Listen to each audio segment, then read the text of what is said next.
Good afternoon, everyone. My name is Lauren Betancourt, and this is my TED Talk. I want you all to imagine a journey, but not just any journey, a journey that spans over generations, a journey that's steeped in history, identity, survival, and redemption. This is the journey of Jackson Jackson, the main character in Sherman Alexie's short story, What You Pawn, I Will Redeem. It's a story of resilience and of reclaiming what was lost, and even importantly, of finding a sense of self in a world that often refuses to acknowledge you. Today, I want to talk about the powerful themes woven through Jackson's story, themes of identity, economic hardship, and survival. These themes resonate deeply with the struggle Native American communities face today, from economic inequalities to land sovereignty, cultural preservation, and the ongoing fight for justice. And more importantly, I want to explore how the younger generation, we, can understand and engage with these issues to break the patterns that have persisted for far too long. Jackson Jackson, the main character in this story, can be described as a man adrift. He's an alcoholic living on the streets of Seattle, struggling with a world that has continuously rejected him. But this story isn't just about survival in a harsh world. It's about reclamation. His story begins when he sees his grandmother's long-stolen regalia at a pawn shop. It could look similarly to what is seen in this left image. This regalia was a dressing worn during Native American powwows. Powwows were a gathering to celebrate Native American heritage that involved dancing, singing, and ultimately bringing the community together. This is an important symbol of Jackson's heritage that he had previously lost sight of. Here are some more examples of what the regalia may have looked like in traditional times. This regalia represents more than just a piece of clothing. It's a connection to Jackson's cultural identity and to his ancestors. It's symbolic of what has been lost in a tragic history of Native Americans, including the forced erasure of culture, the stripping of identity, and the destruction of heritage. Jackson's quest to reclaim this item is also his quest for redemption, for healing, and for a reconnection to his roots. Jackson's story teaches us the importance of identity, especially for marginalized communities. The Native American experience, both historically and in the present day, is often defined by an ongoing battle to maintain and honor cultural heritage in a society that has systematically tried to erase it. For Jackson, the regalia represents his connection to his heritage, and by reclaiming it, he is reclaiming a piece of himself. In today's world, especially for younger generations, it's easy to forget the value of heritage. We are constantly moving forward and innovating, but in doing so, we often leave behind the stories and histories that shaped who we are.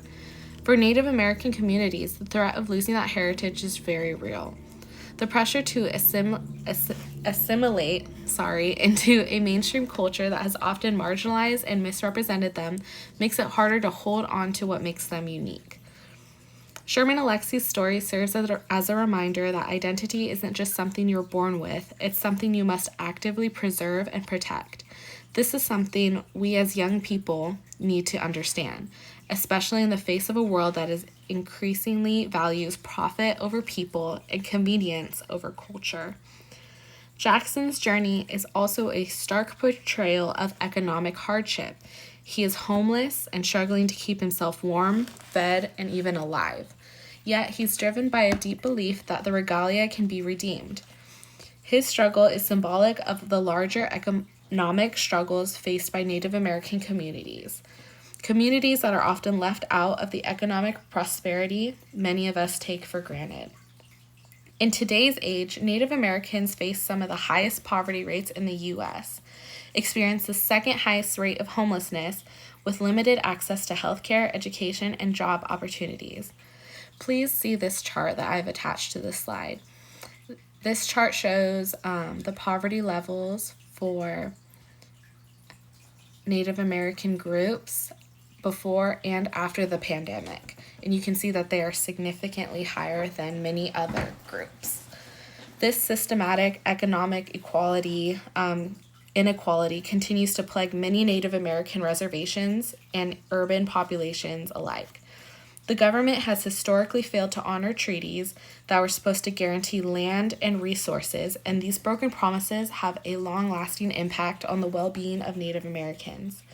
Jackson's survival is not just about eking out an existence, it's about enduring a system designed to oppress him. But more importantly, it's about his refusal to be broken, his determination to survive, and his belief in the possibility of redemption.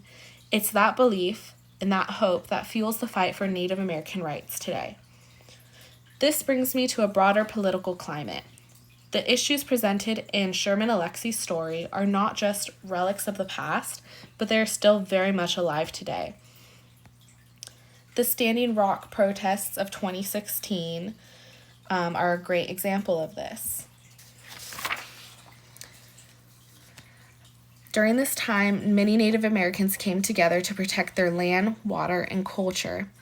These protests occurred in response to the construction of the Dakota Access Pipeline, which was a project designed to transport oil from the Bacon oil fields in North Dakota to Illinois. This pipeline would have been a violation of treaty rights, a threat to the occupants' water supply, and a danger to the surrounding environment. The fact that there was so much pushback despite these violations remind us that the fight for justice is not over and it's still ongoing. As the younger generation, it's our responsibility to not just recognize these struggles, but to actively support and stand with these communities. We need to be aware of the systemic inequalities they face and the historical context behind them. Our generation has the power to bring awareness to these issues, to be active in movements that promote justice, and to ensure that Native American voices are heard. Jackson's quest for redemption isn't just about reclaiming his grandmother's regalia, it's about something much, much larger. It's about the reclamation of a people's dignity, their rights, and their cultural identity. We must continue that work, not just in thought, but in action. So why does this story matter to us? It matters because it offers us insight into the intersection of personal redemption, rejection from society, and the ongoing fight for Native American rights. It shows us the importance of staying connected to our heritage, no matter what the challenges may be. And it calls us to acknowledge and address the economic and political inequalities that still persist today.